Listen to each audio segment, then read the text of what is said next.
virtually. Thanks, George. Okay, good evening, everybody. Welcome to Café Scientifique, presented by the Halton Peel Humanist Community. A little bit about Halton Peel Humanist Community. We are a humanist community that is on the western edge of Toronto. And certainly we have a number of members and we have monthly meetings. If you are interested in having a wonderful evening out with some really hip and happening humanist kind of people, then look us up. We've got in-person events every month on the first Tuesday of each month, and some supplementary events just like this one online. So if you, as I said, are looking for a community to be part of that is a non-religious community, then certainly you can do better than you can't do better than Halton Peel Humanist Community. But this is Café Scientifique. And I just want to remind you, if you have followed Café Scientifique on Meetup or on Facebook, then you might also want to follow the Halton Peel Humanist Community. And also, we would like to keep in touch with you, certainly. So if you are someone who's just attending the Café Scientifique for the first time, and you're not a member of Halton Peel Humanist Community, you may want to put your email address in a private chat to myself or George Kardaki, are the two hosts for this evening's meeting. So if you would like to make sure that that we have your details and can let you know about future events, please sign up on Meetup. But if you'd like to be friendly and part of our group, then certainly check in with us and provide your email address if we don't already have it. And with that introduction, I'd like to turn it over to our VP of Events, George Kordaki, to introduce the speaker this evening. George.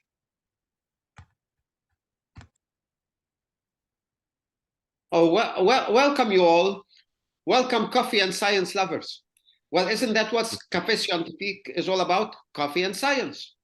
And isn't our talk tonight, does coffee cause cancer, which is about what science says regarding the health effect of coffee, right on target for us? Well, I think it is. The title is also the title of Christopher Labos' new book. But that title does not cover all his talk or his book. The subtitle and 8 more myths about the food we eat hints at the scope of what he may speak about tonight. I hope you learned something and find it entertaining. Dr. Labos is a cardiologist with a master's degree in epidemiology. He is a columnist with the Montreal Gazette and Medscape, featured on Sunday morning house call on CJAD radio in Montreal, CTV Montreal, and CBC Morning Live. He is an associate with the McGill Office of Science and Society and co-hosts the award-winning podcast, The Body of Evidence. This is Dr. Labos' second time to speak with us. Dr. Labos previously spoke to the Halton Peel Humanist Community on the subject exercises. Yes, it's tough, but it actually works, which you can still view on YouTube. So I am now honored to pass this virtual podium to Dr. Labos. Thank you. Yay! Thank you very much for that very kind introduction. It's nice to be back with you guys again. I recognize many of the faces from last time. For those of you who checked in early, apologies we couldn't do this in person. The dates didn't quite line up. I'm going to be in Toronto next week, but just scheduling didn't permit us to do it in person. But one day we will manage to do this in person. I will arrange to swing by Mississauga as I'm in Toronto doing other stuff, and we'll find a way to actually do this in person. But for now, without further ado, I am going to, in a second, once I get the presentation up and running, share my screen, and we will start the talk. So, as you heard, I'm just going to get the toolbar out of the way. There we go. So, as you heard, I wrote a book. And you might ask yourself, why did you write a book? And it's because I really felt like I had too much free time on my hands. And so I decided, what better way to spend a year than to write a book about food and food epidemiology. But I was rapidly told by my publisher that no one's going to read a book about epidemiology and medical statistics. And so we said to ourselves, okay, how are we going to make this interesting? We said, oh, we'll make this a romantic comedy. And if you want to hear the backstory of how this happened, we can talk about it in the Q&A. But this is my book. It's called Does Coffee Cause Cancer? But the presentation I'm going to give you today is not specifically about the book per se. This presentation is almost going to be about what informed the book. How did I start doing science communication? And what are the things that I've learned about how science can go wrong? Now, before we get into this, I will mention that I have no disclosures, right? Because I am a public-facing person, because I talk on TV, initially all about COVID, but now about a whole range of stuff. I don't take money from the pharmaceutical industry. So this is my disclosure slide, which is a picture of Hippocrates refusing a gift from Artaxerxes III, a very sort of famous painting. And so I use this as my disclosure slide, and I have it hanging on my wall. You just can't see it because of the way the camera is positioned. But formally, I have no conflict of interest. I have no affiliation, honoraria, or monetary support from a pharmaceutical industry source. That's just the rules that I live by. The reason I wrote this book is because this is what most people think medical journalism is like. You spin 3 wheels and you find out that coffee can cause depression in twins. And then the following day, you spin the wheel again and you find that red wine can cause hypothermia in men between the ages of 25 and 40. And people believe this because at some point, everything has been shown to both cause and prevent cancer. Each of these red dots is one study, and this was an analysis that was published a few years ago. The slide is taken from Vox, which you can still find online. But basically, choose whatever food you want. There is a study showing that it protects against cancer. There is a study showing that it can cause cancer. And this divergence of the published literature has led to a certain degree of cynicism. Because if you're on Twitter, or X now, I suppose, if you're going to see 2 articles, one claiming that coffee can help you live longer and that the other one saying that coffee is a probable cancer cause, you're going to be confused. Similarly, if you see competing headlines saying that vitamin D in fish oils are ineffective or that fish oils can protect heart health, you're going to be confused. And if you are reading the newspaper, if you happen to be British and you're reading the Telegraph and you see that there's both low carb and high fat diets, but also low fat and high carb diets, you're not going to know which is actually which. And this is a problem because you can't fact check the internet. As much as I might like to think that I can fix what's wrong on the internet, you can. There are people who say things that are just plain untrue. And it's tough because you go into this with years of postgraduate training, right? I have not just my medical training and my cardiology and my clinical experience, but also degrees in epidemiology and almost a decade now writing for the newspaper and covering science topics. You still get harassed by people on the internet. And trust me when I say that got worse over the pandemic. But this is not just cranks on the internet. The name John Ioannidis now has become an interesting source to reference because he kind of went off the deep end during COVID. But prior to that, he was very instrumental in shining a light on a real problem in the medical literature, which is that there is this issue that a lot of the research findings that are published are not actually true in the traditional sense of the word. And that has led to people in the general press and in the public realizing that there are problems with the epidemic of false claims that is permeating medical journalism.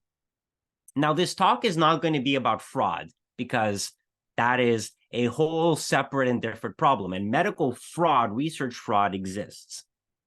This isn't going to be about the difficulties of translating basic science to the bedside, even though that is a real problem, right? Because just because something is true in a petri dish doesn't mean it's true in real life. Not the petri dish are in real life, but it's not necessarily true in bedside. This talk is also not going to be looking at the problems of translating animal studies into humans, even though the difficulties of translating animal studies into humans are manifold and problematic. This talk is going to be about the ways in which we misinterpret the published research, the ways in which we make statements and draw conclusions that are fundamentally wrong because of errors in logic. Because what we do is we see associations and we think that they are causative. We see that X is associated with Y, because that's what the study shows. And we assume that X causes Y, okay? But that's not necessarily the case, because sometimes associations can just be spurious. And that is the title of a website, Spurious Correlations. It's tylervigin.com. The gentleman who wrote it is called Tyler Vigin. And if you go on this website, what you can do is you can comb through published, publicly available data, and you will find associations like this one, showing that the average age of Miss America is tightly correlated with the number of murders by steam, hot vapors, and hot objects that occur every year. Similarly, US spending on science, space, and technology is tightly correlated with the number of suicides by hanging, strangulation, and suffocation. And of course, the number of people who drown into a swimming pool is directly correlated with the number of films that Nicolas Cage has appeared in a given year. All of these things are true, but they are not causative. Now, you might say to yourself, okay, well, this is obviously a humorous example. Nobody actually believes that these are true, clearly. But there was a time when people looked at graphs like this and said to themselves, polio is caused by ice cream. And that's simply because polio cases peaked in the summer and ice cream sales would peak in the summer. So people saw two curves that went together and said, oh, maybe polio causes ice cream. It obviously doesn't. Of course, now we know it's caused by a virus and we have the vaccine against it. And you would say to yourself, okay, but we're about like 70 years out now from the end of the polio epidemic. People don't really believe this anymore. We now understand that polio is a virus. Nobody believes something this absurd anymore.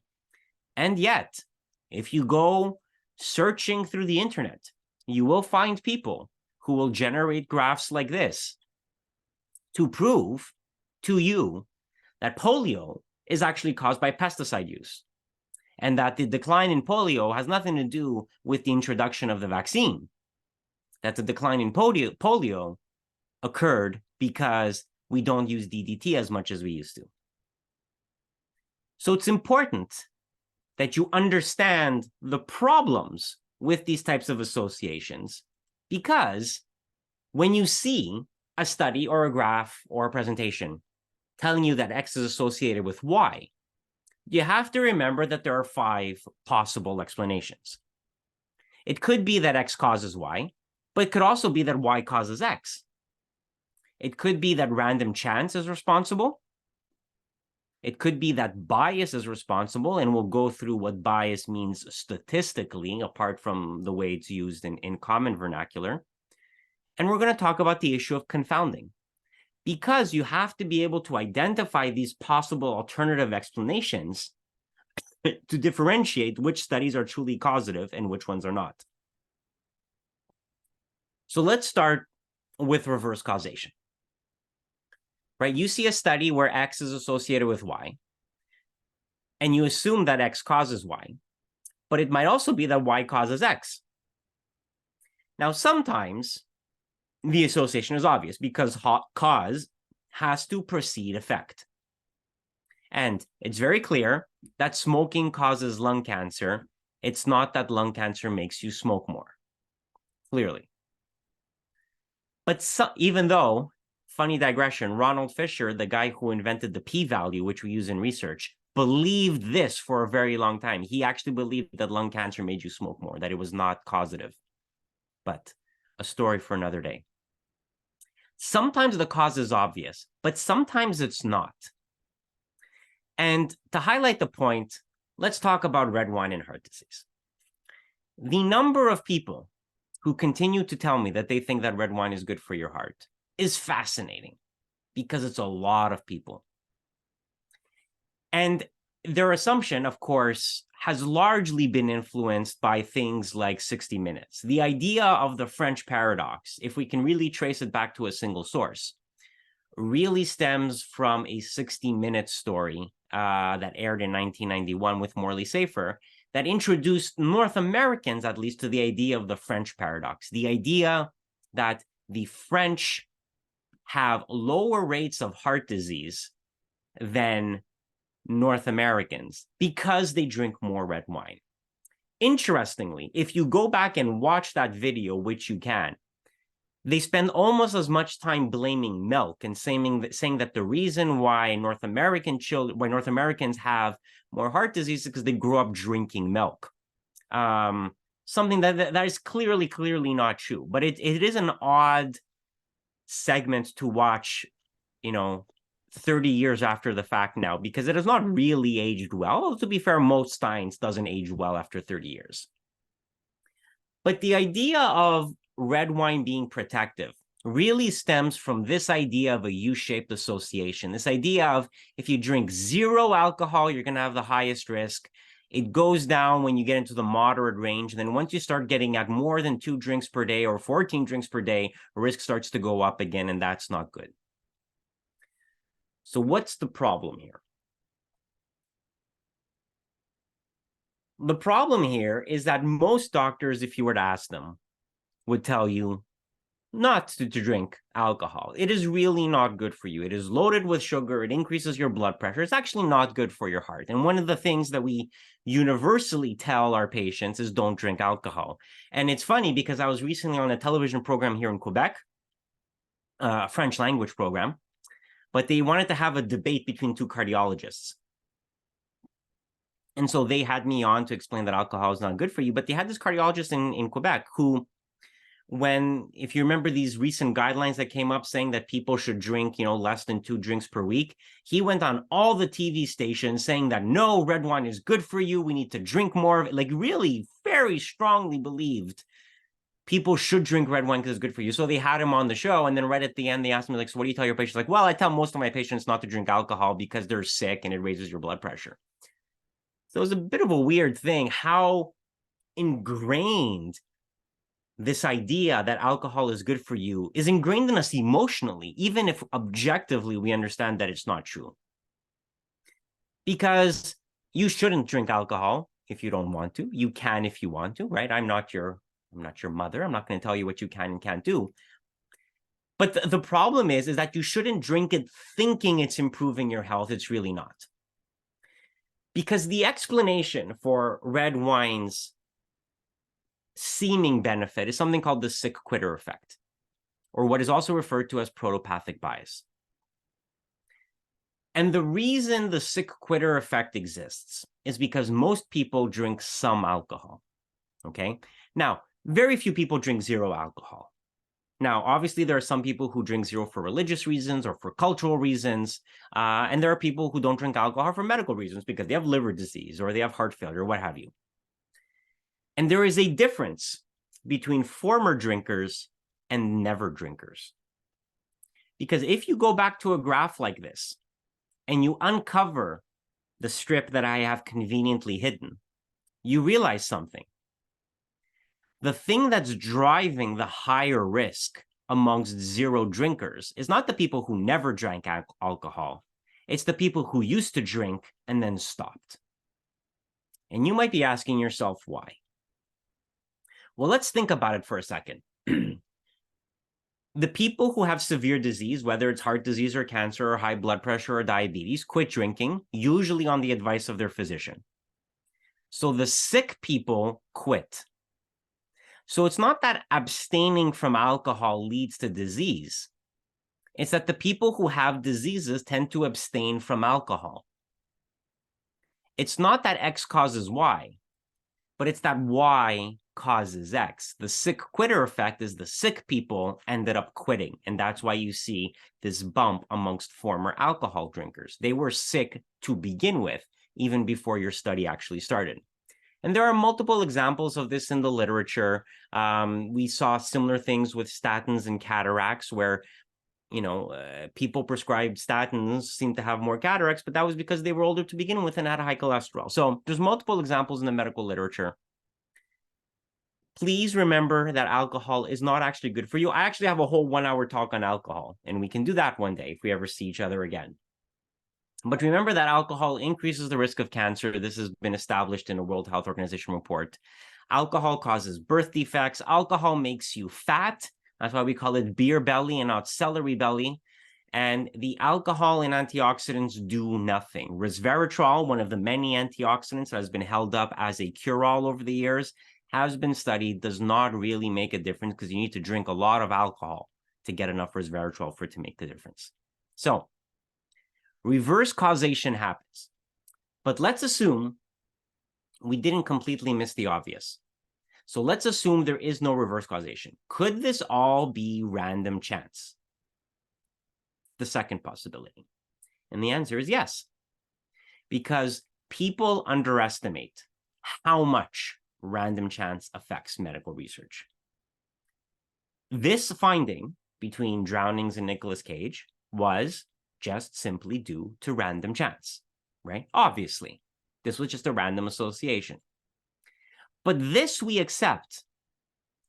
Other things we have a much hard time accepting. And to prove the point, what you sometimes have to do is to engage in the absurd. You've probably never heard of the ISIS-2 trial, but it is a famous trial in the history of cardiology because it was the first trial to show that aspirin improves outcomes after a myocardial infarction, after a heart attack. And this was published in The Lancet in 1988. So take a second and think that prior to 1988, we did not give people aspirin when they were having a heart attack. So medical science is a relatively young profession when you consider the various treatments that we use today. But what most people don't realize is that in the ISIS-2 trial, there was one group of patients who did not benefit from the aspirin. In fact, there was maybe a slight increase in their mortality risk. So you had two groups with different results. Very small p-value for people who are familiar with medical statistics. This is one of the tests that we use to establish statistical significance. So who were these groups? And usually when I'm giving a talk, I usually like to make people guess, and they usually guess like diabetics, smokers, overweight. But the answer is Geminis and Libras. The effectiveness of aspirin in the ISIS-2 trial varied according to your astrological sign. And this is completely 100% true. It is published in the actual paper. And the reason why the researchers did this, the reasons why they put this analysis in there is because they were trying to prove a point. They wanted to prove to people that all these subgroup analyses should be taken less as evidence about who benefits than as evidence that such analyses are potentially misleading. Because what they did was they went through all the possible subgroups, right? So they talked about astrological sign, but they also talked, choking here. They also looked at people who had a prior heart attack versus not. They looked at diabetics versus no diabetics, men versus women, young versus old, high blood pressure versus low blood pressure. They looked at a number of different variables. And the issue here is that if you keep analyzing data over and over again, eventually you're going to see a change simply due to random chance. To highlight this point, I'm going to tell you a story about a famous paper that was published in the British Medical Journal called Miracle Dice Therapy. Now, the way this happened, people were going to there was a research symposium in neurology, and there were students there taking various classes, and one of the classes was about statistics. So professor went into this statistics class at this neurology conference, said, we're going to do an experiment to analyze data.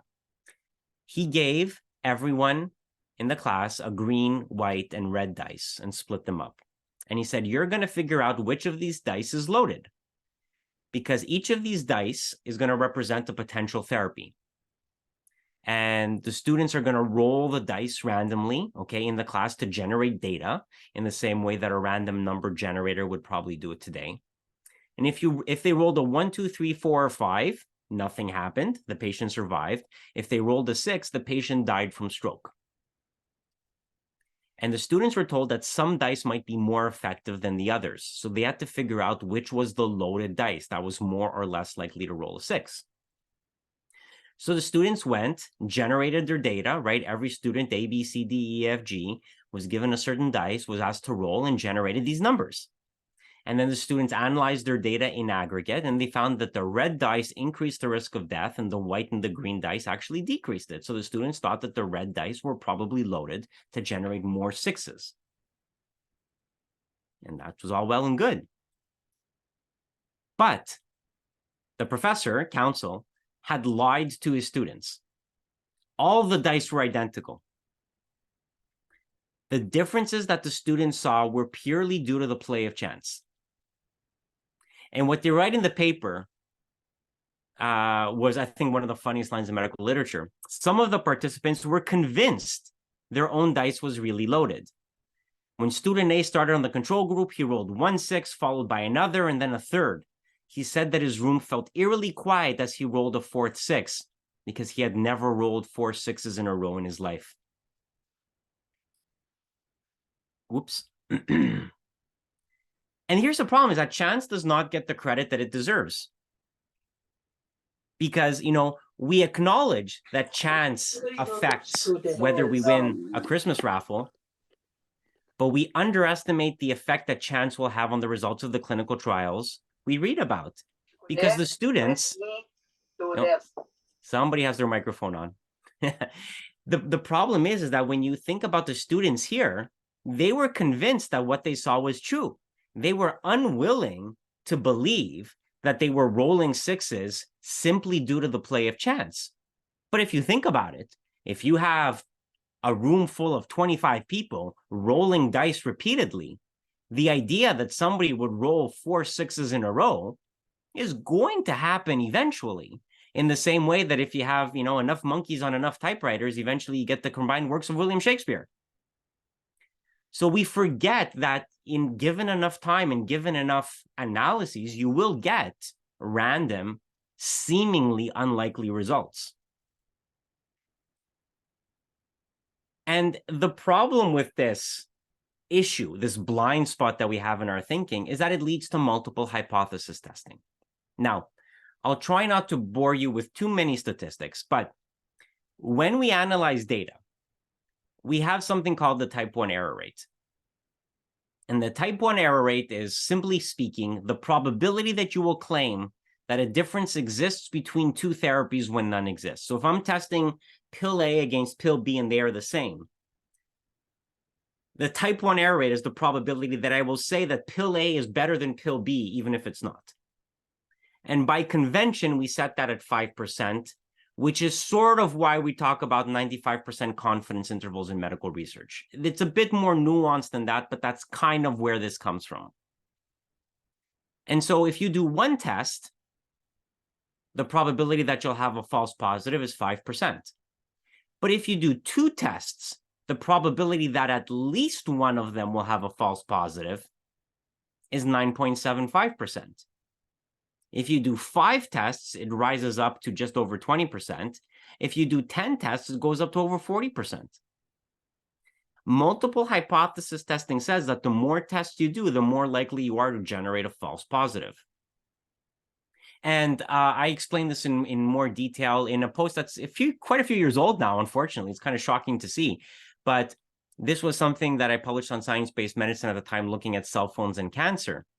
And if you remember this study from about 5 years back at this point, the National Toxicology Program in the US was looking at cell phones and cancer, which they tested in male and female rats and male and female mice. And so they took these animals, divided them into 4 groups, and exposed them to cell phone signals every day for about 2 years.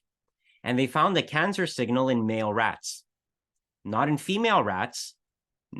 Not in female rats, not in male mice, not in female mice, only in male rats, and only for cardiac schwannomas, a specific cell, a tumor cell that is the cells that coat the nerves in the heart. Not for schwannomas overall, just for cardiac schwannomas. There was also a signal for malignant gliomas if they were getting one specific frequency of cell phones. So the thing to remember is that in this study, they investigated dozens of different types of cancer. So they had male mice, female mice, male rats, female rats, tested them for liver cancer, pancreatic, breast, stomach, cardiac, gliomas, kidneys, pituitary cancers. They saw 2 signals in male rats, but nothing for everybody else. If you're going to make the case that cell phones cause cancer, I don't know how you could look at this data table and say, well, there's obviously a positive association here. No, this is just multiple hypothesis testing. Test for enough things simply by random chance. You will get a positive finding, just like counsel students who are rolling a dice, and just like the researchers of ISIS 2 who are analyzing data based on astrological sign. This is often referred to as p-hacking, the idea that if you do enough tests, eventually you will find one where the p-value is less than 0.05, which is the statistical threshold that we usually use to publish data in a scientific journal. An example of this that you may have heard of is the case of Brian Wansink, who was in charge of the Cornell Food Lab. And he was a big name in scientific research, especially in food research. If you've ever heard of the bottomless soup bowl, this was the experiment that he ran where he gave patients a fake soup bowl and he would pump soup in continuously. So the more you ate, the more it would get filled up again. And he showed that, people will keep eating if the plate is full, suggesting that portion sizes affect how much we eat. That was him. The idea that you put stickers on fruits, it's going to encourage young kids to eat them. That was him. He had advised presidents. He was a big name in food research. And then he wrote a blog post called The Student Who Never Said No. And the basic message in that blog post was he had this student. She was coming to him with a research problem. She goes, the data wasn't showing anything interesting. He said, you keep analyzing the data over and over again until you find something that works and we'll publish it. And he goes, and you see, she got 4 papers out of that data set. Wasn't that great advice that I gave her? Never give up. Keep analyzing your data. And people said, well, no. What you've just done is you've encouraged somebody to do multiple hypothesis testing. You've encouraged them to analyze their data until they found something, even if that something was utterly meaningless. And when people realized that this was his standard modus operandi, it discredited about 20 years of research. Now, interestingly enough, the soup bowl thing has been replicated by others now, and they show that it is still true, but to a much smaller effect size than he proposed in his original research. So the idea that if you buy smaller plates, you'll eat less may be true a little bit, but maybe not as true as we once believed. The problem is that when people went back and looked at his body of work, a lot of his studies had to be retracted because they were just plain wrong. He was using statistical techniques that were unfounded, and a lot of his research was probably just that, random chance rather than actually true. Because the problem is there's a great pressure to publish in scientific journals. And as long as you're willing to ignore all the negative results that you had before you got to your positive result, you can get stuff published. This comes to a related concept called publication bias. And the unfortunate truth is that researchers and journals themselves want to publish positive results and are less interested in publishing results that show no difference between 2 groups or 2 medications. And this was a famous paper authored by Eric Turner, who was working at the FDA. And I interviewed him for a paper once. He was telling the story that he was working at the FDA, and he was a little bit thrown about how many studies being submitted to the FDA by pharmaceutical companies showed no benefit to antidepressants, whereas in the published literature, all you saw was studies showing a benefit to antidepressants. And he said, there's a weird discrepancy between what's being submitted but not actually being published. And he did an analysis to look at all studies done on antidepressants, stratified them by whether they were published in scientific journals or not, and found that the ones that were published in journals were more likely to be positive. The ones that were submitted to the FDA but never published ended up being negative. And so there was this large body of research that was submitted to the FDA, as the law requires, but was never made public for the scientific community to consume. Now, there's an obvious solution to this problem, replication, right? Because it's if we could replicate each other's work, we would know what's true and what was just a one-off statistical fluke.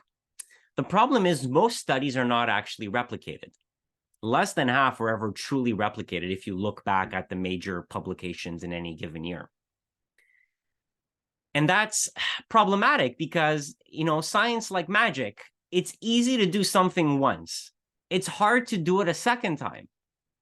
And if we got into the habit of replicating data, of having other people reanalyze our data to see if they come to the same conclusions, we would be a little bit more certain about the quality of the scientific research that is out there. And this becomes an issue, especially when we get back to antidepressants, is, I don't know how many of you are familiar with the issue or the study 329. Study 329. This was one of the earlier studies that showed a potential increase in suicidal risk in young people who are prescribed antidepressants. We know it now, but at the time, when study 329 was published, there were large attempts made by the pharmaceutical industry to not suppress this data, but to at least obfuscate it, to make it less obvious for people. And they, for a very long time, thwarted the efforts of other researchers to access the original data to verify if this risk was real or not. And if we could have open data, if we could check each other's work, that would help. But we don't. And so we have these publications, we have these studies that are put out there, but we don't have independent verification that they are true.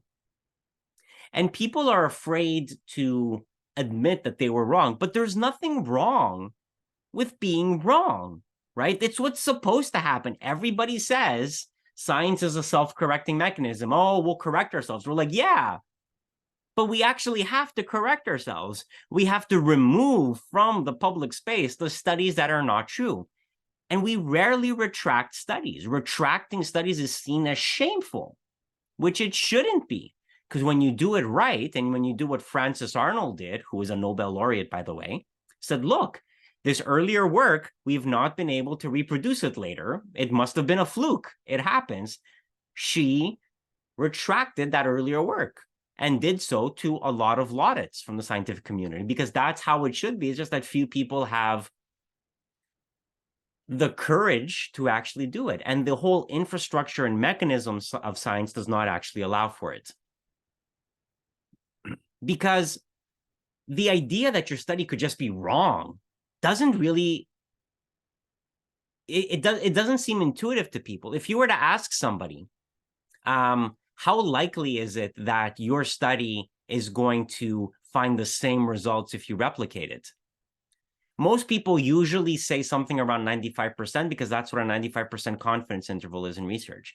The answer is closer to 83%, which is not low, but that does mean that 1 time out of 5, if you were to repeat your study, you would get a radically different result. And I think that's a lot higher than most people appreciate.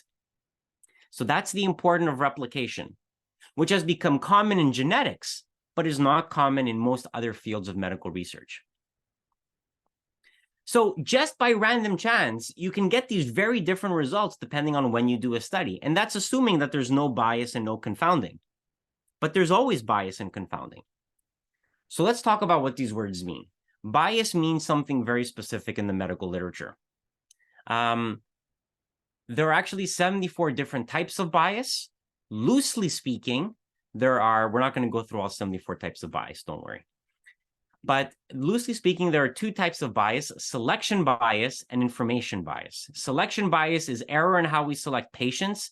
Information bias is error in how we collect data.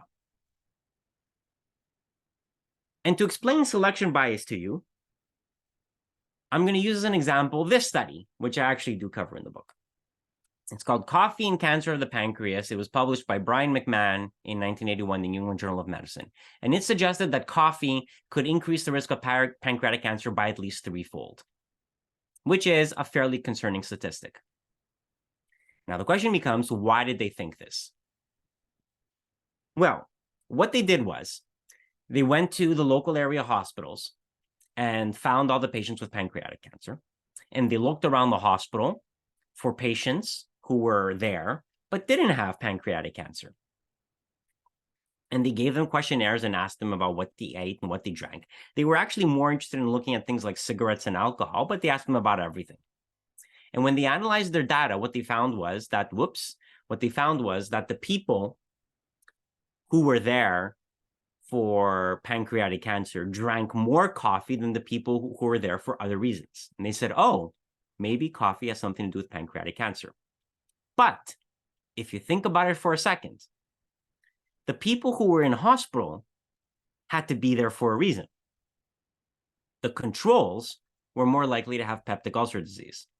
Because also, don't forget, in the 1980s, before the era of proton pump inhibitors and other antacid medications, people were often treated for stomach ulcers with surgery, right? There was a time, not that long ago, within all of our lifetimes, when if you had a stomach ulcer, you got surgery to cut it out because removing a portion of your stomach would decrease the amount of acid it produced, and that helped the symptoms. We don't do that anymore because now we know that most stomach ulcers are actually caused by a bacteria called H. pylori, which can be eradicated with a 2-week course of antibiotics. And that was the work of Australian, whose name has completely popped out of my mind right now. It'll come to me in a second. But anyways, Nobel Prize research really changed the face of how we treat stomach ulcers. But at the time, a lot of people who were in hospital, specifically in a gastrointestinal ward, were there because they had stomach ulcers. And people with ulcers tend not to drink a lot of coffee because coffee can be irritating to the stomach and it didn't make them feel good. So you got into a situation where the people with disease A and the people with disease B, so the cases and the controls, had an association between them because they were both hospitalized. They were not unrelated groups. And the fact that they had this association created a weird confection of associations between the exposure, which was coffee, the disease, which was pancreatic cancer, and the control group, which was largely made up of people with peptic ulcer disease. And there's a specific name for this, and it's called Bergson's bias. So what happened was the patients with gastric ulcers didn't drink coffee. The people with pancreatic cancer drank, regular amounts of coffee. And had they compared them to the general population, they would have seen that the people in the general population are drinking the same amount of coffee as the people who had pancreatic cancer. But what happened was they compared the pancreatic cancer patients to the wrong group. And it looked as if there was a differential in coffee consumption, whereas had they compared them to the general population, there wouldn't have been. So selection bias is picking the wrong types of patients for your study. The other big category of bias is called information bias. And information bias is errors in how we collect data. And if you're going to rely on questionnaires, as most food research does, you have to remember that people lie on questionnaires. They underreport their smoking, they overreport their height, they underreport their weight. And they don't do this consciously. It's a bit of a subjective thing, right? We all want to appear healthier than we all actually do. We want to give the right answer to the question that people are asking us. So you want to give the most desirable answer, which is why there's a subgroup of information bias called social desirability bias. What's interesting is that people misreport these values in such predictable ways that there are actually correction factors that have been published to tell you how to adjust for height and weight if you're asking for it on a questionnaire. And the problem is that most questionnaires are very inaccurate. And the problem with this is that most food research is probably meaningless because people can't remember what they ate 6 months ago. People can't remember what they had for breakfast, let alone what they ate 6 months ago. And when you do food research, what you're essentially giving people is a big questionnaire like this, where you ask them, please try to average your seasonal use of foods over the entire year. For example, if a food such as cantaloupe is eaten 4 times a week during the approximate 3 months that it is in season, then the average use would be once per week.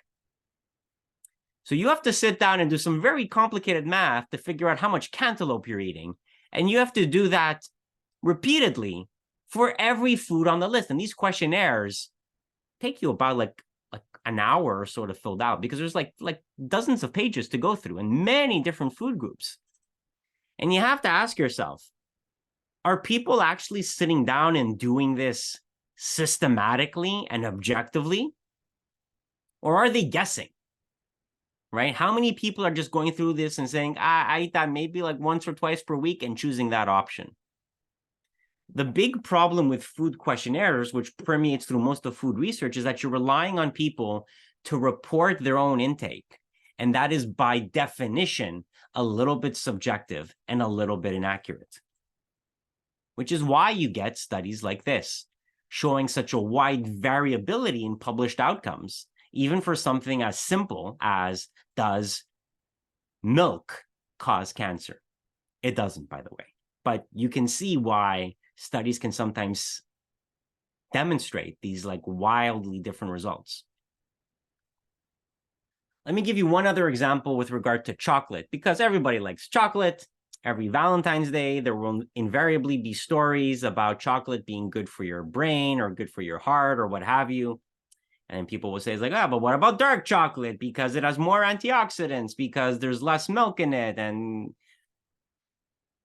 what I love about this study is originally the study was supposed to be, well, let me tell you what the study showed. This was a study that was published in the New England Journal of Medicine, by the way. Frank Maserli, the main researcher, I think he was actually the only author on this paper, which is very odd for a scientific paper that would have a single author. He was in a hotel room one day, saw a news report about chocolate and said, I wonder if I can show an association between chocolate and intelligence. So he went on Wikipedia, looked up how many countries how many Nobel Prizes have been won per country, and then plotted it out versus chocolate consumption, found this very straight line and said, hey, look at this. Chocolate can help you win a Nobel Prize. Very small p-value, by the way. So he published this, and people went crazy. I mean, there was a lot of news coverage on this. Now, it's unclear if this was supposed to be satire or not. And when you read the actual paper, there are a lot of sort of like quirky statements and little jokes. And so you kind of feel like this was supposed to be satire and people didn't actually realize it and took it way too seriously. He actually said something like, why is Sweden an outlier? And he was like, well, maybe the Nobel Committee has a patriotic bias towards the Swedes. And it was like, it's not a thing you usually say in serious scientific research. And then we said, like, why would chocolate help you win a Nobel Prize? He's like, well, maybe it's reverse causation. Maybe countries go out and celebrate by eating lots of chocolate when somebody wins the Nobel Prize. And you're like, is he trolling us? Like, he was actually saying this stuff. And the reality is that when you actually look back in the paper, it clearly was supposed to be satire, but nobody really picked up on it. Because there's a problem with this type of research, right? And there's a very obvious problem if you're trying to correlate chocolate consumption with winning a Nobel Prize by country, because countries don't win Nobel Prizes and countries don't eat chocolate. People win Nobel Prizes and people eat chocolate. And this type of research has not shown that the people who ate the chocolate were the people who won the Nobel Prizes. And there's a specific name for this type of bias. It's actually called the ecological fallacy, the idea that country-level exposures apply to individuals. So that's bias. Bias is our fault. We make it happen because we choose wrong, we measure badly. Confounding is a separate but somewhat related issue that exists in nature. Confounding exists normally in the association between two variables, and you have to remove it or you have to address it in order to get the correct result. And so a confounder is basically a variable that has an intermediary relationship between the exposure and the outcome of interest. For example, if you wanted to look at whether lighters cause lung cancer, you would have to adjust for smoking, because one hopes you will, If aliens were to come to Earth and look at people who carry lighters and look to see if they are more likely to get lung cancer, these aliens would find that they did, right? People who carry lighters in their pockets are more likely to get lung cancer. But the people who carry lighters in their pockets are also more likely to smoke. And smokers get lung cancer. And so the association between lighters and lung cancer is confounded by smoking. And if you didn't adjust for that in your research, you would think that lighters cause lung cancer when, in and of themselves, they clearly do not. So smoking confounds the association between cigarette lighters and lung cancer. You can see a similar thing between vitamins and mortality. Older people take vitamins. Older people are more likely to die than younger people. Age is a confounder when you're looking at vitamins and mortality, which is why you have to adjust for this type of thing if you're doing such an analysis. The problem is that unless you do a randomized trial, you're not going to be able to adjust for all the potential confounders. Some of the early studies linking vitamin C with an improvement in cardiovascular outcomes were observational studies, where the people who took vitamins tended to be healthier on average than the people who didn't because they were just more health conscious. That's why they took vitamins. The minute you do a randomized controlled trial, the benefit goes away. Now, there's numerous other examples in the literature. Hormone replacement therapy is a big one. Prior to 2002, it was routine to give hormone replacement therapy to all postmenopausal women for its cardiovascular benefit, because there were numerous trials showing that the women who went out to get hormone replacement therapy had less heart disease. But they were also more health conscious to begin with, which is why they were seeking out hormone replacement therapy in the first place. So they had less heart disease. But it wasn't the hormone replacement therapy that was doing this. It was just identifying lower risk, more health conscious women to begin with. Confounding can unfortunately never be completely adjusted away. You really have to do a randomized trial. The problem is randomization is not always successful. Now, we have a little bit of time, so I'm going to go on a digression I often don't have time to mention when I give talks to people.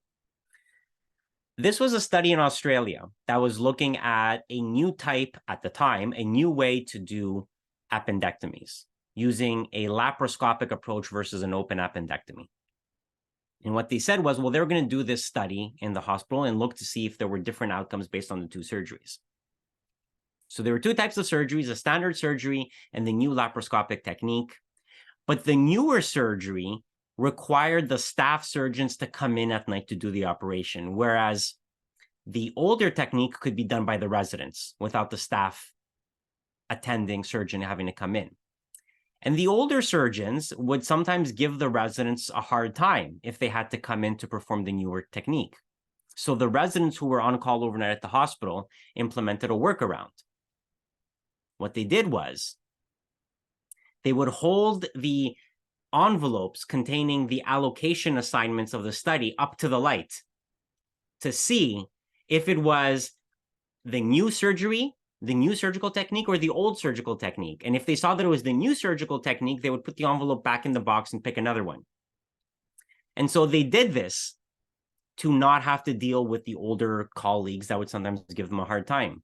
So what happened was they tended to do the standard surgeries at night. They tended to do the new surgical techniques during the day.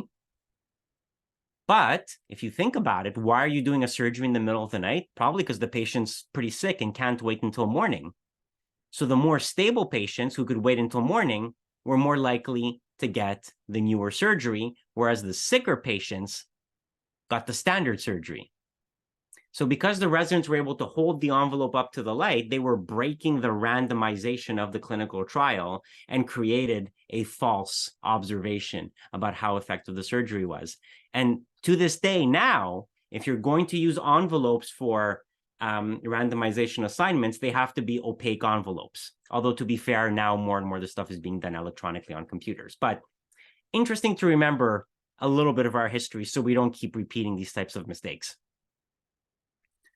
So there are a lot of issues with randomized trials, even though we consider them to be the gold standard in research. You do have to ask questions. Were they blinded? Were the patients blinded? Were the researchers blinded? Was the data analyzed independently? Was the trial done well? There's a lot of issues that have to go into it. And, not every study is perfect. The PREDIMED trial, which was a pretty big trial on the Mediterranean diet, had to be retracted because when people were reviewing it, they found errors with the randomization. And so even randomized trials should not be seen as the final word on an issue. They can be done badly if errors happen during the enrollment. The final problem that we're going to talk about is that most people don't really understand statistics. Okay, this is 2 average men eating an average meal. The issue being that most people don't understand what the word average means. If you're of average intelligence, half the people you meet are going to be smarter than you. That is a true statement. So when you throw these numbers around, if you can't take a second and put them in a proper context, you're going to create a false misrepresentation of what your study is actually showing. Take as an example this study, which showed that coffee increases the risk of heart attack by 50%, which is a fairly concerning finding if you take it at face value. But the question becomes, okay, if you're increasing coffee by 50%, if increasing the risk of heart attack by 50%, you should ask yourself 50% from what? This was an editorial that was written by Charles Poole that accompanied this study shortly thereafter. And it's a very funny editorial and it's worth reading because he says, "Dear editor, just before taking my first sip from a cup of coffee, I read the case crossover study by Balin et al. And I wondered, what could this mean in more meaningful terms?" And he goes through the math to explain what was going on. And he says, "Finally, I had an answer to my question. What would it mean for a cup of coffee to increase the 1-hour risk of myocardial infarction by 50%? It would mean an expectation on average of about 1 extra heart attack in the hour immediately following the consumption of each 2 million cups of coffee." And this is an important distinction because telling people that you need to drink 2 million cups of coffee to cause 1 heart attack is a very different statement than saying that coffee increases your risk of 50%. Because there's a difference between relative risk and absolute risk. The relative risk was a 50% increase. The absolute risk was a 0.0000005% risk increase in coffee consumption. And so when you're going to communicate risk to the population, you always want to try to use absolute risk whenever possible, because that's what actually makes more intuitive sense. The reason we use relative risks is they are mathematically useful. But we should try as much as possible, if we're doing science communication, to use absolute risks so people can understand how meaningful this finding is to their everyday life. The other thing to keep in mind is the difference between relative and absolute risk, and the difference between odds ratios and risk ratios. Now, I won't bore you with the statistics because I'm sure many of you are not that interested in integral calculus, but just to explain why it's important to pick the right type of test. This was a publication, again, in New England Journal of Medicine. What the researchers did was they went to this cardiology conference and they got these actors. These are all actors. And they got them to read a script. I'm having chest pain, as if they were a real patient. And they asked the attendees at the conference, what would you do with this patient? Would you send them for a cardiac catheterization, a procedure to unblock a blocked artery? And what they found was there was a difference in responses based on whether it was a black actor or a white actor reading the script. So this was obviously pretty big news. There was a 40% difference, an odds ratio of 0.6 between the white and the black actors. And so people said, okay, that's concerning. And there were a lot of news headlines based on this paper talking about this 40% difference. But then a separate group of researchers wrote a follow-up paper and said, there's a difference between odds ratios and risk ratios. And so, yes, you saw an odds ratio of 0.6, but the risk ratio is 0.93. And there's a big difference between saying there was a 40% difference and a 7% difference in the referral rates. And the reason why this is important is that odds and risk mean slightly different things. Okay, if we take this fictitious example about smokers and cancer, the risk of you developing cancer if you're a smoker is 2. You're twice as likely if you look at the numbers, right? 50% versus 25%. I've just made up these numbers quickly. But the odds of you getting cancer are threefold increased because we calculate odds ratios in a very specific mathematical way. So which one is right? Well, they're both right. But although we tend to use the term odds and risk interchangeably, they don't actually mean the same thing mathematically. What these words actually mean is risk is the number of events divided by the total number of events, whereas the odds is the number of events of interest divided by the number of events of not interest. Basically put, if you're rolling a dice, the risk of rolling a 4 is 1 in 6. The odds of rolling a 4 are 1 in 5. And so even though we use these terms interchangeably, they don't mean the same thing. So you have to be a little bit careful because an odds ratio, a 75% risk is the same thing as saying the odds are 3. But people will understand intuitively what a 75% risk is. They don't understand what an odds of 3 means. And so, odds ratios are mathematically useful, but they are not clinically meaningful to people. And so you have to make sure that if your statements are meant for public consumption, you have to be very clear that you're using something the public is going to understand and not wash your hands and be like, well, it's not my fault people don't understand math. You need to take that extra effort to make sure that what you're saying is understandable to the general public, to not make it seem like US cardiologists are more racist than they actually are. That's not to say there aren't issues about, discrimination in the field of medicine. There are big problems with there, but at the very least, we have to analyze our data correctly so that we are not saying things that are not true. So you might be tempted to look at this situation and say, why bother, right? If much of the medical literature is wrong, if research is pointless, if life is hopeless, there's no reason to keep going. And my answer to this is, look, you're making a good point. It's tough being me because there's a lot of misinformation out there and there's a lot of colloquialisms that aren't actually true, right? When they say time heals all wounds, no, some things get worse with time, trust me, the other one that I heard a lot during COVID, well, whatever doesn't kill you can only make you stronger. And you're like, there's a lot of people with long COVID who would beg to differ. So, there's a lot of problems that we have to face. And yet, despite all the issues that we have in medicine, I do take away one moral from all of this. It's that we are better now than we have ever been. There have been many victories of evidence-based medicine.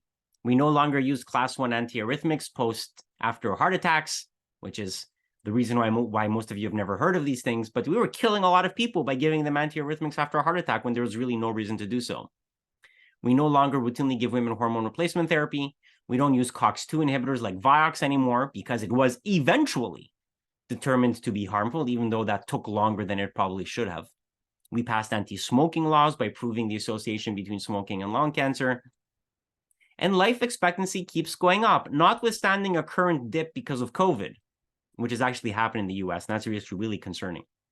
Life expectancy at birth in Canada continues to go up, and we are doing very, very well as a society. So, evidence-based medicine is not perfect, but it is the best system we got.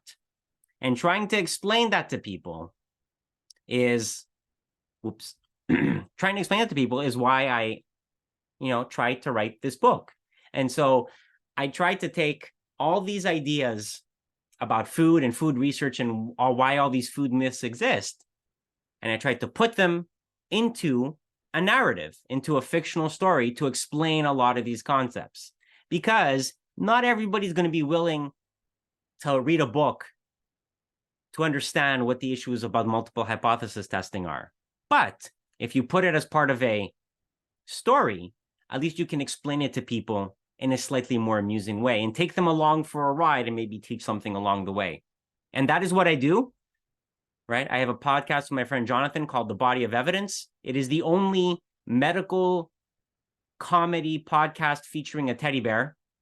And our most recent episode was me and Jonathan and a mystery guest reading one of the chapters of the book. So we're basically doing an old style radio play. So if you want to see if you're going to like the book and you don't feel like buying it first, you can actually subscribe to the podcast. You can listen to one of our chapters. And if you like the idea, you can go out and get the book available, as we were talking before the presentation, available everywhere. Books are sold. Whether it's at Chapters, whether it's at an independent bookstore, whether it's at Amazon, you can go, you get it anywhere, or you can go directly to the website, which is doescoffeecausecancer.com.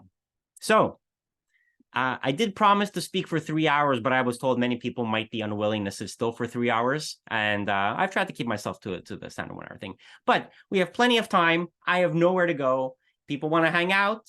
And I can take questions for as long as people are willing to chill out and hang out with me, and we can have our virtual Café Scientifique. There we go. Let's give a hand to Dr. Labos. Oh, hold on. First of all, unmute yourself, everybody. There you go. So that we can hear it louder. Great job, Christopher. Okay. Thank you.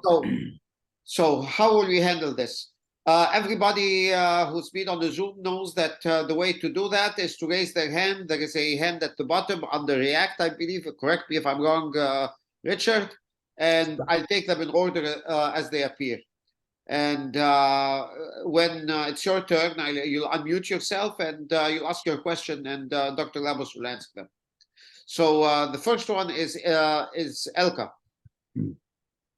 First of all, I say that was a fabulous presentation. It was really, really, really good. Thank you. So much into there.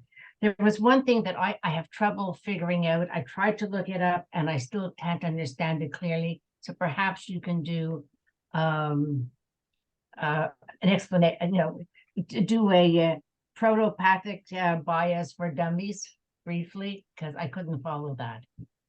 So the word protopathic is Greek. It means what came first, like what was the first disease. So the issue is this. In red wine, the reason why it looks like it's good for you is because if you were to do a study where you look to see who's going to have a heart attack, the people drinking no alcohol tend to have a lot of heart attacks. But that's not because they're not getting the good stuff from red wine. They're having a lot of heart attacks because they were sick to begin with. The reason why they're non-drinkers is because they had all this pre-existing heart disease and they ended up having more and more heart attacks relative to the rest of the population. I understand that. That I understood. But when I look it up and I see the definition, and the definition relates to pharmaceutical products, I couldn't understand it. Well, here's the thing. So the general concept can apply in many, many different situations. The issue with statins, if you think about it, and I sort of hinted at that very, very quickly on one of the slides. If you remember the old association, like people were like, oh, do statins increase the risk of cataracts? The answer is no, because it's not that statins cause cataracts. It's that the people who have cataracts tend to get statins, not for any reason. It's because they're just older, right? They're older individuals. They have high cholesterol. They get statins. So it's the cart before the horse, right? Whenever you see an association, you have to ask what came first, because effect cannot precede cause. Okay, so if you're going to do a pharmacological study looking at a specific medication, you have to make sure that people were taking the medications before they got the disease. Because the way most research is done, these are cross-sectional databases. Sometimes you have dates, but sometimes you don't, right? If I were to look at the administrative databases from OHIP, you have to be very, very meticulous about going back and seeing when were they first prescribed the medication and has enough time passed for them to have developed the outcome. So let's say, for example, you wanted to look to see if a new medication causes cancer or not, okay? So this issue is coming up now with the new diabetes medications and weight loss medications, Ozempic, Wegovy, and all that. There is this concern, do they increase the risk of pancreatic cancer or not? Because there is this unclear association with pancreatitis. It was observed in some of the earlier trials, but they're unclear if it actually links to pancreatic cancer or not. So people are looking at these associations, but you have to remember that pancreatic cancer develops very, very slowly. If you're going to get the medication today, somebody who gets pancreatic cancer a month from now, that can't be from the medication, because that pancreatic cancer probably existed before then. So the protopathic bias is about making sure that you have a clear temporal relationship, that A led to B, that it wasn't B that led to A. Excellent. Thank you. Thank you. Yeah. Richard. Okay.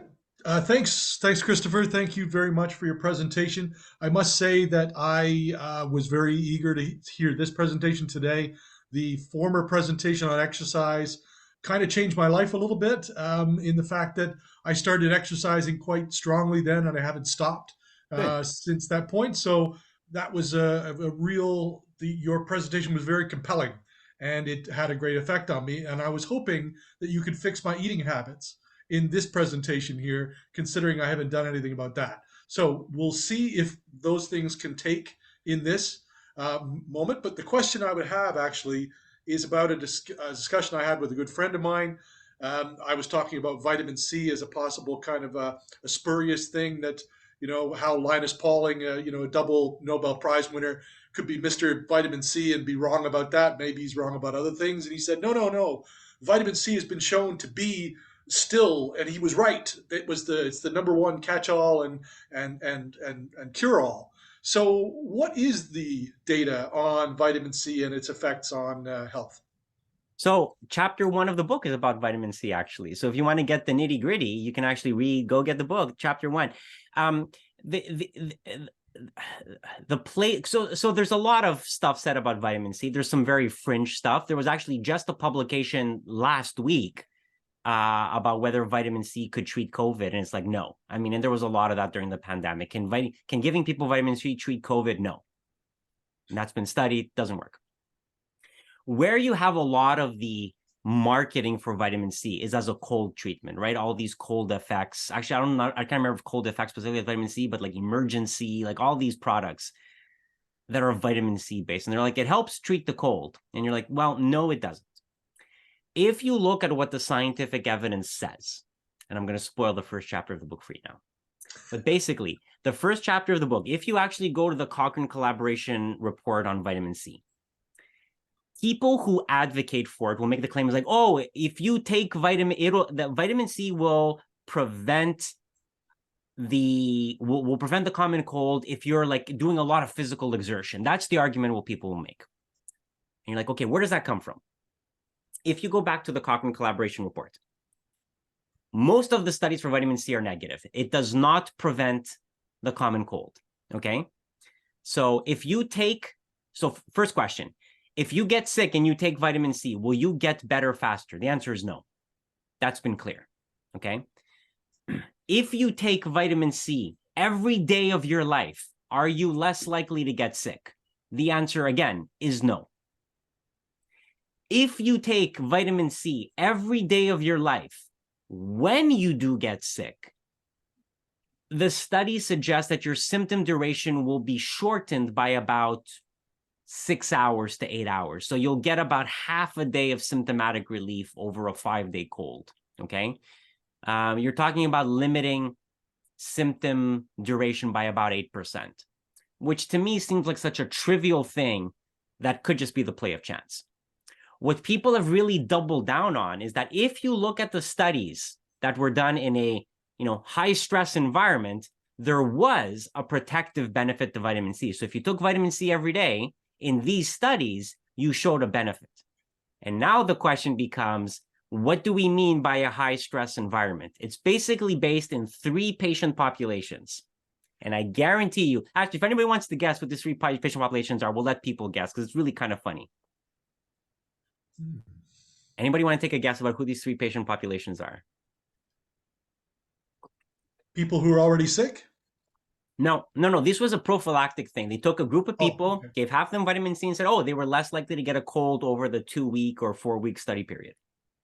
High performance athletes. what do you mean by high performance athletes? Because Well, that's what people say. But like when you actually read the studies, like who were these high performance athletes exactly? All right, so I'll tell you guys. One was ultra marathon runners in South Africa. And this comes from a series of studies by basically the same group that just kept analyzing the same group of people. And you're like, okay. And you're like, okay, so you have ultra marathon runners in South Africa, but what about other sports? And they're like, no, they've tested it in swimmers and other types of groups of athletes, nothing. It's only in ultra marathon runners in South Africa. And then you're like, okay, what's the other? So remember, I said there were three. There were also Canadian military personnel on maneuvers in the north. And this was a study done in Canada. There was, members of the Canadian military. They were up north on, military maneuvers, and they did an experiment with vitamin C back in like the 1980s, I think, or something. And there's a benefit. They're like, okay. And then you're like, oh, but what about other militaries? What about, with U.S. Marines? That you can make an argument they're also undergoing like stressful activity. And they're like, no, yeah, they did it. U.S. Marines didn't make a difference. And then finally, what they did was, oh, but it's the cold weather, right? It's the cold weather that stresses your immune system. So that they've tested it in skiers. And you're like, okay, well, skiers, that's a stressful, exertional thing.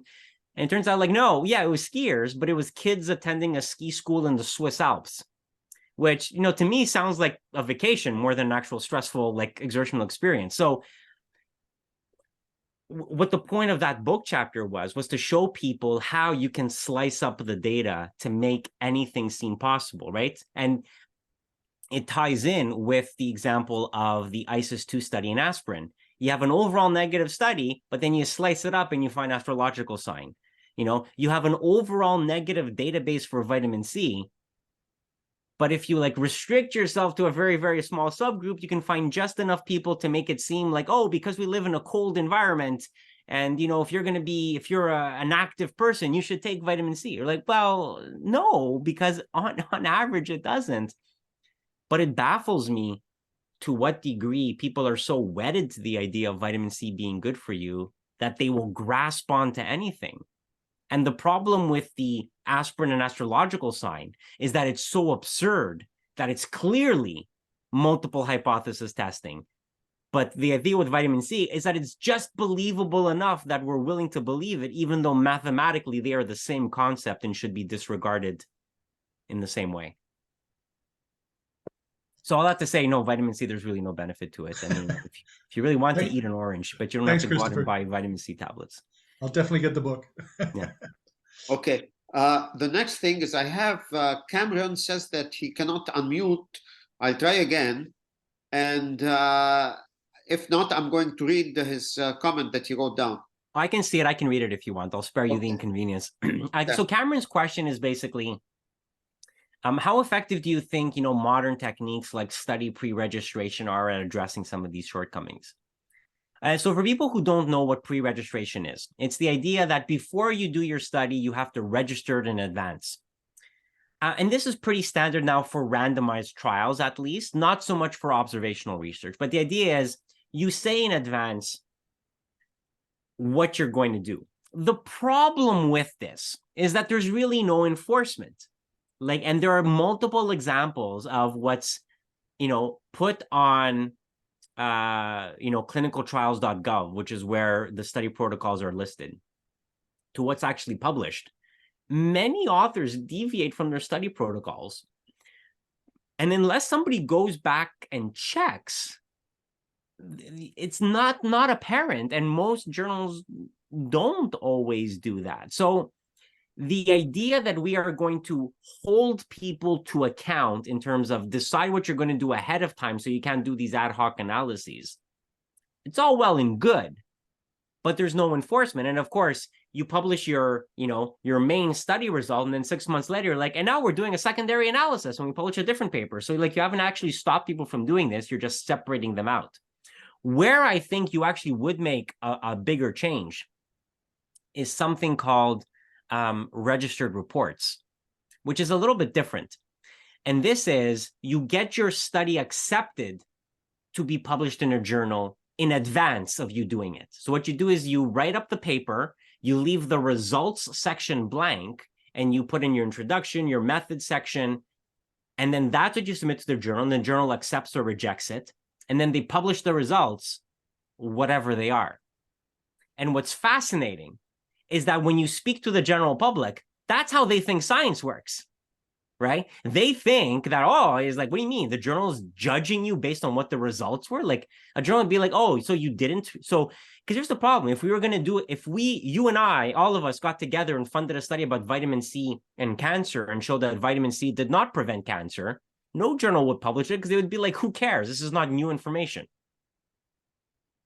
So you get this publication bias issue where only the new, fancy, shiny findings get published, which is why you have people who, like, you know, sift through their data and try to find the most interesting stuff to get that out there, and they don't care about all the negative studies that came first. Like, why was Brian Wansink so successful? Because, again, not out of fraud, because when you actually gave interviews, he was like, I was unaware that what I was doing was wrong. He genuinely believed, because of a lack of understanding, that if you got a result and that was true, like, what do you mean multiple hypothesis testing? It was not something that he had sort of in his consciousness. And so if we could change that, if we could make it so that your study was published regardless of what the results were, people would be less motivated to sort of like look for the nugget amidst, you know, the rubble.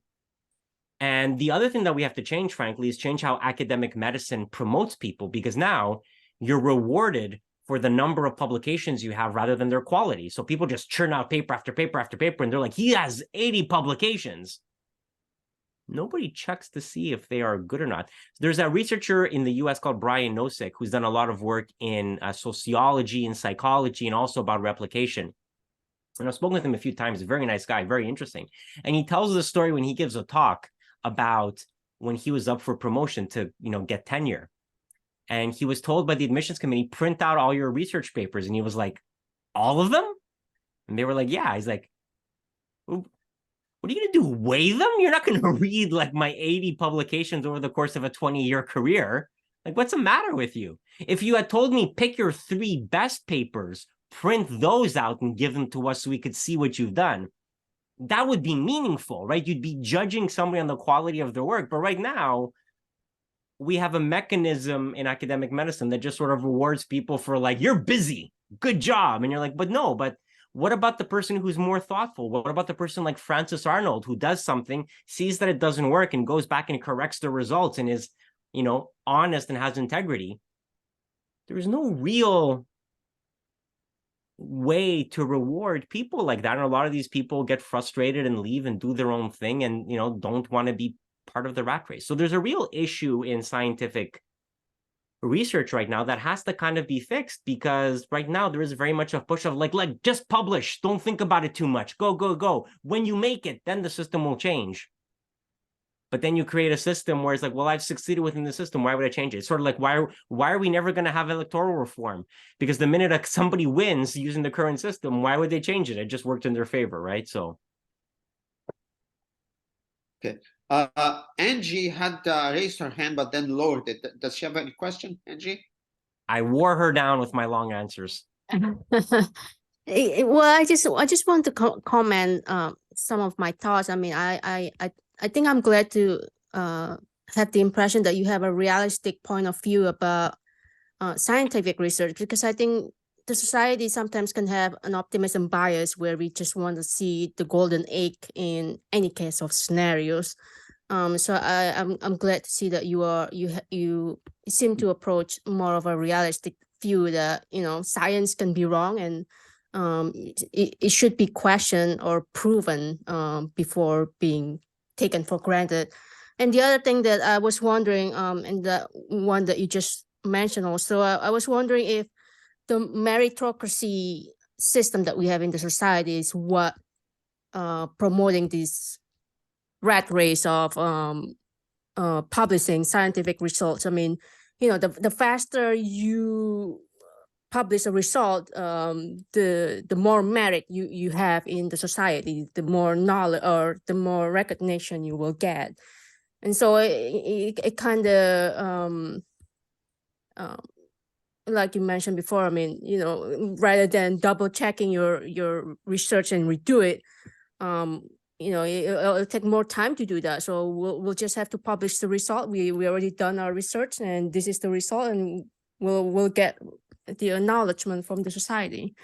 And also probably why maybe even scientists are reluctant to even acknowledge their mistakes, because it will reduce their recognition in the society as well. That's all. Thank you. Yeah, fair point. Fair points. I mean, you know, we often talk about bias in the pharmaceutical industry and all that, but, you know, certain researchers get wedded to certain ideas and they just can't change. You know, the whole cholesterol controversy, which is a whole separate talk I have, which we can do one day if we ever get together again. It really stems from the fact that there were people who spent their whole careers, you know, pointing out flaws in the cholesterol research, which was perfectly valid in the 50s, 60s, 70s, even into the 80s.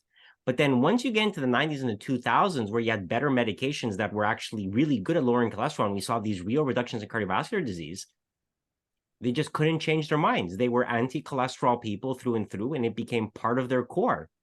And, you know, I think a lot of them looked at it as like, well, I can't admit I was wrong. They're like, no, but you weren't wrong. You were right at the time. It's just that the research has changed, and we sometimes identify, I mean, even in science, you identify yourself as part of a tribe, part of a camp. This is who I believe in. I can't accept that this is true. You're like, but we shouldn't have to do that, and we shouldn't become emotional about these things.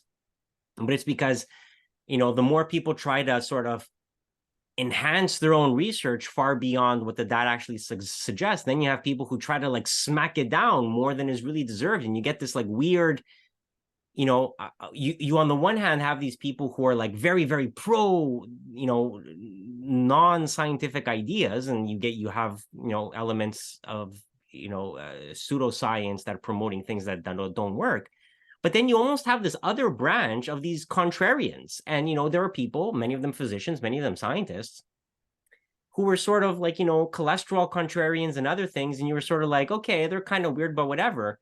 And then you realize they became COVID contrarians. They're like, COVID is not such a big deal. And you're like, you realize like 6 million people died, right? Like, why are you saying this is not a big deal? Like, it's weird how people were like, the only people getting sick are like old and immunocompromised. I'm like, right. But we won World War II. We're allowed to care about the sick and the vulnerable in our society. Like, you understand that this is the point of everything, right? And, you know, this is the problem. Like, people become contrarian sometimes because it's this like, you identify with a specific tribe, a specific group, and that can become really challenging if you don't have the ability to sort of, you know, switch. I'll give you a very quick example, and then we'll take questions. I'm sorry, I talk a lot, but like, you know, obesity drugs, right? Weight loss drugs. They were scams, right? Every obesity weight loss drug was a scam until Ozempic came along. And you suddenly have something that is actually really effective and really works. There are issues with it in terms of the price, right? There are certain contraindications. It has GI side effects, right? Totally. But it works. And if you don't have the self-awareness to be able to be like, okay, now we actually have a weight loss medication. Now we actually do need to treat obesity like a medical diagnosis, just like everything else, then you're no longer being responsive to evidence. And so the people who were contrarians against weight loss drugs, justifiably up until 5 years ago, not all of them have the ability to be like, no, this works. And they're like, I don't trust big pharma. And, you know, it's very easy to become, it's very easy to start as a skeptic and become a cynic, right? And you have to guard against nihilism. And that's not something everybody is particularly good at. Elka? Okay, thank you. I have a question I want to ask you, but before I do that, you just mentioned Ozempic. I want to ask you about that, because I take Ozempic for diabetes. Yeah. And I'm only taking 0.25, and I don't need more than that, and I'm getting excellent control. Yeah. My concern is the people who are taking it for weight loss. Yeah. Taking much higher dosages. Yeah. What are they doing to their hormone system, their whole endocrine system? Yeah. Well, so here's the thing. I mean, you're on a very small dose. Yeah. You can go up. And again, it depends of, you know, what the objectives of goals are. Not everybody not everybody needs to take the highest dose. What we usually do when we start the medication, you start people on the lowest dose, and then you increase it slowly, because that's what tends to minimize the gastrointestinal side effects, because the gastrointestinal side effects do get better after a period of time. So the more you can sort of ease them into it, usually the easier it is. But it's like any medication, right? Not everybody is on the maximum dose of blood pressure medication. Some people are on smaller doses. So if you're achieving the weight loss that you set out to get on a smaller dose, then you're fine, right? I mean, what it's doing, if we want to get into the actual biochemistry, these are called GLP-1 receptor agonists. They are basically stimulating a receptor of, and so they're acting like a molecule called glucagon-like peptide. And that's why it's able to release insulin from the pancreas. That's why it treats diabetes. And it's also acting centrally in the brain to suppress your appetite. So it's not doing anything artificial, right? It's just doing something that, had you won the genetic lottery, you probably would have been doing anyways, right? A lot of people who gain weight don't gain weight because they have, lack of willpower. It often is hormonal and genetic, right? There's obviously a societal implication here, right? I mean, we live in a more sedentary society. We have, copious amounts of food inexhaustibly, which was not a reality 50 years ago. But a lot of weight loss is genetically mediated. It is hormonal. And, a lot of people can't lose weight just by diet and exercise. So we are treating people who have metabolic obesity that can't lose weight in other means. And it's accomplishing the same thing that you would get by doing bariatric surgery. When you do bariatric surgery, you're actually inducing the same type of hormonal changes. So I understand the concern that people have. They're like, oh, but what about the long-term consequences? And there are certainly consequences to these medications, right? There's a concern about thyroid cancer. So you don't want to take it if you have a history of thyroid cancer. And there are the gastrointestinal side effects and all sorts of things. But it is a treatment like any other, because remember, you're starting it out from the point of you have obesity. If you don't treat it, you're putting yourself at higher risk. Okay, Myrna wants to say something. Go ahead. Elka, sorry. Oh, you're muted, Elka. It keeps muting itself. Yeah. That wasn't my question. My question is not a medically assigned thing. My question is of people who are taking it, who are getting it, especially in the US where they don't need prescriptions, who are using it to lose weight because they want to be thin, not. Oh, yeah. Well, here's the thing. You do need a prescription. I mean, here's the thing. I don't think people were actually getting it without a prescription. What happened in the US, because Wegovy and Ozempic are the same thing, a lot of people were going to doctors getting prescriptions for Ozempic, even though they didn't have diabetes. And we're getting it reimbursed from Medicare that way. So, I mean, they have to be prescribed properly to the right types of patients. And so certainly, if you don't have severe obesity, there's, nobody reputable is going to be prescribing these medications for somebody who wants to lose 5 pounds. And so with any medication, you have to use it properly. Now, if you want to tighten the regulations about who's getting it, if you want to crack down on physicians who are prescribing it inappropriately, and there were also labs that were compounding this illegally and selling it, not quite black market, but selling it outside of normal channels. So if you want to crack down on illegal activity, that's perfectly valid. But again, that's why you have to walk this fine line. You're like, okay, we have this problem of illegal compounding pharmacies. Well, fine, go prosecute them. That doesn't take away from the fact that these should be a valid medical treatment. And I will frankly echo what the American Medical Association said, that these medications should be covered for weight loss, which they are not, right? Because it's covered if you take it as a diabetes treatment, but it's not covered if you're taking it for weight loss. And I disagree with that, because we need to think of obesity as a medical problem and acknowledge that some people need a pharmacological treatment for it. So that's the difficulty, and where I said, you have to be a skeptic without becoming a cynic. You have to be able to walk this parallel line and be like, okay, we have to fix this problem of, people taking it inappropriately, while still acknowledging that it's a very good treatment that needs to be prescribed probably more widely than it actually is, because for a lot of people, they can't afford it. Yeah. There's a lot of people who would probably benefit from this medication who don't take it because it's too expensive. And that's wrong from my perspective. Can I ask my question? Sure, yeah, sure. That's what I wanted to ask you before. I wonder if you could say something about the sponsors of research, the control sponsors of research have over the research itself, and who owns the rights to the results. And because I'm thinking specifically about the case we had here with sick kids, where the research, you know the case I'm talking about, where the research. I mean, I know sick kids. I don't know which case you're referring to. We're going back maybe 20 years, I think, even, or a researcher did some research. You know, she was at sick kids, and it was serious. She found serious problems, serious concerns, and the company would not publish and would not allow her to publish that, or was going ahead, so that kind of stuff. Yeah, there's many examples of that, unfortunately. So does the pharmaceutical industry exert influence in medical research? Yeah, they absolutely do. And there's a few examples of this in the book that I bring up, but it's not just the pharmaceutical industry, right? The, alternative medicine industry does a lot of, financing. Chocolate companies finance research. I didn't mention this in the book, but like the avocado lobby in the US finances research about avocados. Everybody is trying to create science that benefits their image. So it's a big issue.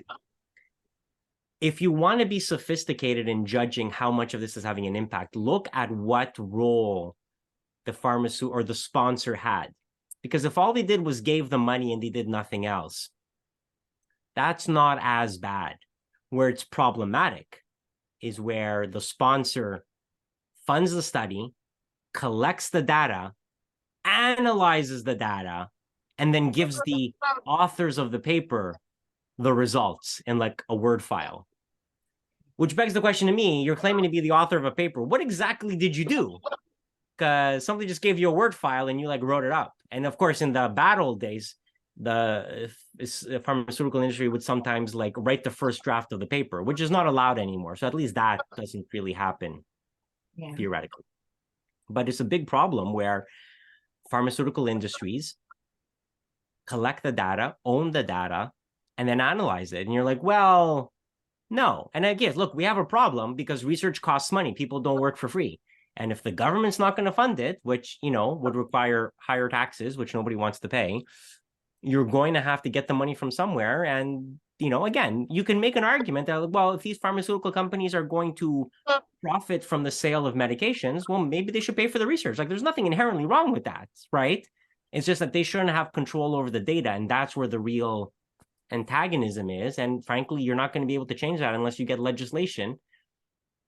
But, we got to keep pushing for it. We got to keep pushing for it. And I mean, as nihilistic as this sounds, it almost doesn't matter what we do if the US doesn't do it too, because whatever money we have for research, it is, a drop in the bucket relative to what the NIH in the US does. So unless the US changes their laws and their schemes, not much is going to happen on the rest of the planet unless the Europeans start changing and you create this sort of like snowball effect towards better rules. I mean, I think we're getting there slowly, but it's not happening maybe as quickly as many of us would like. Camelia? Yeah. So I have a kind of a generic question, and it's maybe asking for advice. So what can a regular person, like I'm a regular person, I have no ties to any medical industry because I'm in the computer science field. So I read a news article. It's about some research that has come out. What's the fastest or easy way for me to try to gauge if it's a good one or a bad one? I can look for things like, oh, is it a randomized or placebo control or I don't know. Is it blind? But I always wonder how much time I'm going to spend analyzing all this info, or should I just ignore them all and just ask my doctor?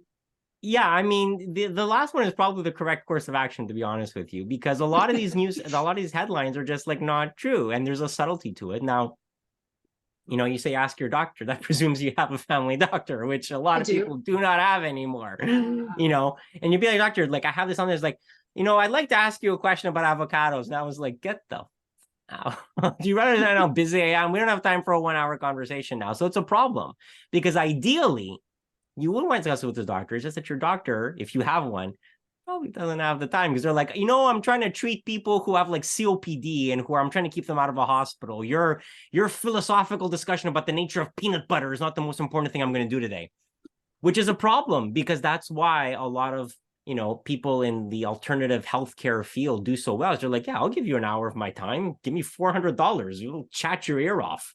We'll do like a reverse. What's that line in The Simpsons? Remember that episode in The Simpsons where Marge was like at home? She was so bored and she was like, what happened? It's like, these Jehovah Witnesses came and I wouldn't let them leave. They finally like snuck out when I went to the kitchen to get more iced tea.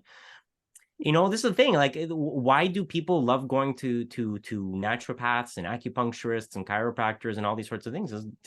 They're paying for time, and these people will give them unlimited amounts of time because they're paying for it. And so they're listening to their concerns. They do something that we cannot do in the field of medicine because we have systematically underfunded the healthcare system to the point where it's teetering on the brink of collapse. So what can you do? It's tough. I mean, you have to find sources of information that you can trust. So, I got a podcast, hey. But it's tough. You have to go to authoritative sources. And, as much as people want to poo-poo legacy media and say that legacy media is dying, at least if you go to like the CBC and you go to their like health page, you can be relatively confident that the stuff they write there is going to be right more often than not and have, appropriate context. And there are some very good health reporters in this country. You have Lauren Pelly at the CBC, you have Carly Weeks at the Globe and Mail. Andre Picard writes his column for the Globe and Mail. He's often saying, accurate and very interesting things. He talks more about policy these days than actual science, but related stuff. You have to find authoritative sources because you're right. You can't sit there analyzing data on your computer. Like, what did the p-value show? There are certain red flags. So if it is a randomized trial, that's probably better than an observational study. But of course, that presumes that the newspaper headline is going to tell you that, which is they may not. I mean, you can go and read these papers yourself, although some of them are behind the paywall, right? And you're not going to pay money to read a scientific journal. That would be absurd from your perspective. So you really have to find good sources of information that will filter this for you. And in an ideal world, that would be, the media. But failing that, you got to find good specific health journalists. And that is to a certain extent why I do what I do. And, so if you find my stuff online, you'll find, I hope, good information because you have to contextualize a lot of this stuff because there's a lot of garbage out there and you're probably well advised to, not really pay too much attention to every headline that pops up. One of the reviews of the book was by Yanni Friedhoff. He's an obesity medicine doctor in Ottawa, who I know relatively well. And so he was reading the book and his one-line review was, if you want to find out why most food headlines are wrong, read this book. And it was like, yeah, that's a pretty succinct explanation of what the book is about. So that's the point, is like, yeah, you kind of have to disbelieve everything and find a good source of information you can rely on.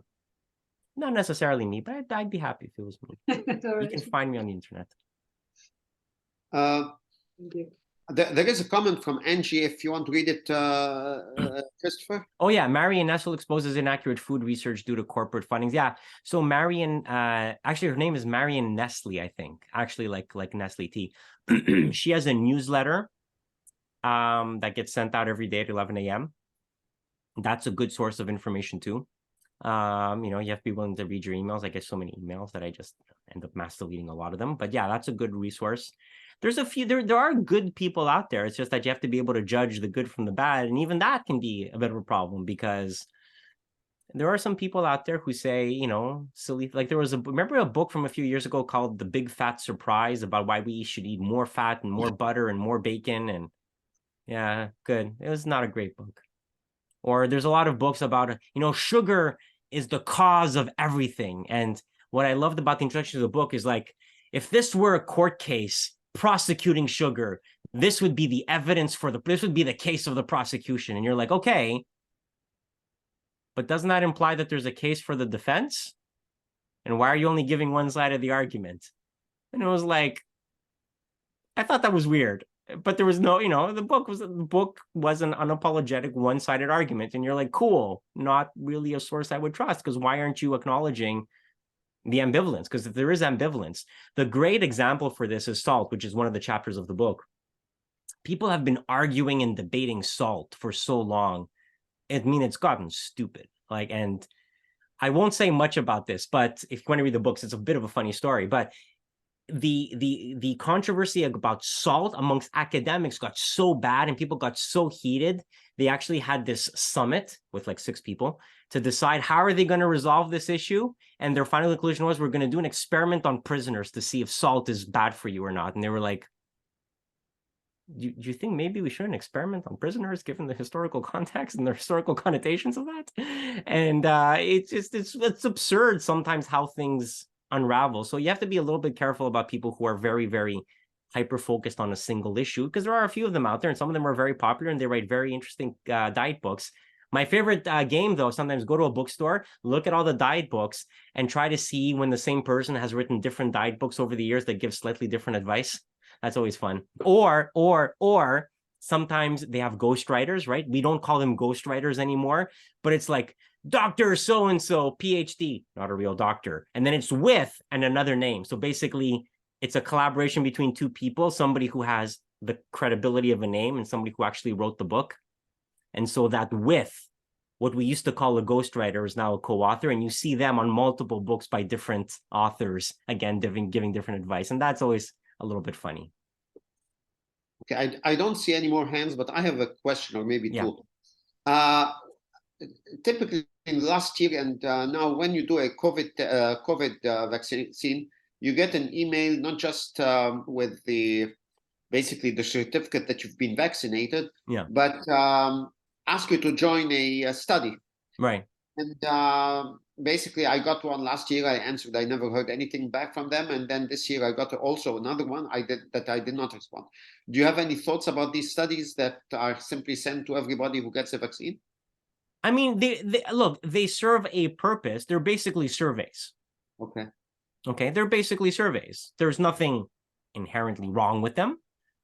They're not, Nobel Prize research. But if you're going to, I mean, surveys are a valid form of research, right? If you're trying to canvass, looking for side effects and patterns of behavior and all that, well, this is something that you do. There is a whole science to surveys. I actually just gave a talk to the Quebec Journalists Association on surveys. It was part of the talk. Scientific surveys are like political surveys. Like if you run a political poll, that's essentially a survey, right? It can be done well. It can be done poorly. It works well when you have a representative sample of the population. So the larger the sample, the better the survey research project is going to be. You don't have to participate if you don't want to. You can if you want. They have all the limitations that surveys have, which is sometimes people answer honestly, sometimes people answer quickly, sometimes people answer one survey, not the next. They are whatever they are. They are a form of research that answer a specific type of question. They're not inherently bad. They're not inherently good. They just are what they just are. So should you do it? I mean, yes, if you're feeling particularly civic-minded, answer the survey, especially if you have nothing better to do. I mean, I get surveys like this sometimes too. I don't answer most of them because I just don't have the time. But, they are what they are, right? And the more people who answer them, the better a data set you end up creating.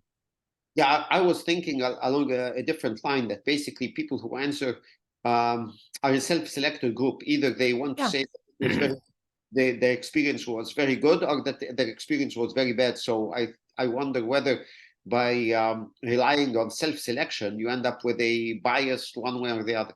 Well, you always do. But even, I mean, again, I always refer back to political polls because people understand this. What happens in political polls? There's always the extremes that are more enthusiastic about answering, right?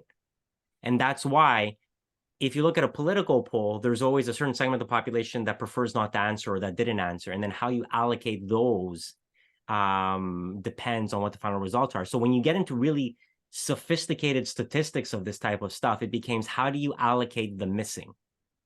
The people who didn't answer or who didn't complete the survey or who only answered part of the survey. And this is a whole branch of statistics and you get into some really fancy math there. So what separates the good researchers from the bad researchers is how well they are at doing the math at this. So yeah, is it a problem? Yeah, and it depends on the nitty-gritty of how they analyze the data. So they are not the gold standard. They are useful. And I mean, one of the best ways to make these types of research projects better is to actually answer the survey so that they have as much data as possible, because the less non-response they have, the better the survey ends up being, or more reliable it ends up being, I should say. Okay, I'll do another question, which is not a follow-up. Yeah. I'm not a vegetarian, but I call myself a reducitarian. One thing that I do recently, I guess for the last 2 or 3 years, is buy a lot of those plant-based meats. Yeah. Like Beyond Meat or and so on, and that's what I use. I don't avoid meat, but I replace. What does the science say about this? These kinds of plant-based meats, which is which I'm not talking about things that don't exist, which is sell lab-based meat, which is not on the market yet. Just the plant-based meat that you've been seeing for the last 2 or 3 years. I mean, it really depends how you're preparing it, right? At the end of the day, I mean, have you ever been to a Greek restaurant and had fried zucchini balls? I mean, they don't really taste like meatballs, but they're kind of close, right? But it still is fried zucchini, right? It's deep fried. It's not healthy for you. So it really matters how you're preparing the food. Is it good to avoid red meat? Yeah, it actually is, especially processed red meat. So things like bacon, hot dogs, anything where the meat is like cooked or cured, or not cooked, but like salted, cured, smoked, like smoked meat. Anything that's processed red meat is not really good for you. So you should try to eliminate that. So replacing it with vegetables is probably better. But again, you want to try not to deep fry your vegetables either. You want to try not to add a lot of salt to your vegetables. So the fact that it's a meat alternative does not make it necessarily good for you. You have to look at how you are preparing it. That's the same thing. Like if you have a salad, but you're coating it with like salad dressing that has tons of mayonnaise in it, well, that's not good for you either. But it's the mayonnaise that's the problem. It's not the inherent problem of salads. Okay, I think I should say that our president, Richard Dowsett, is telling me that the recording is about to end. Okay. So I think that I should end it and maybe not take any more questions, unless simply everybody can unmute themselves and we give a big thank you, applause to everybody.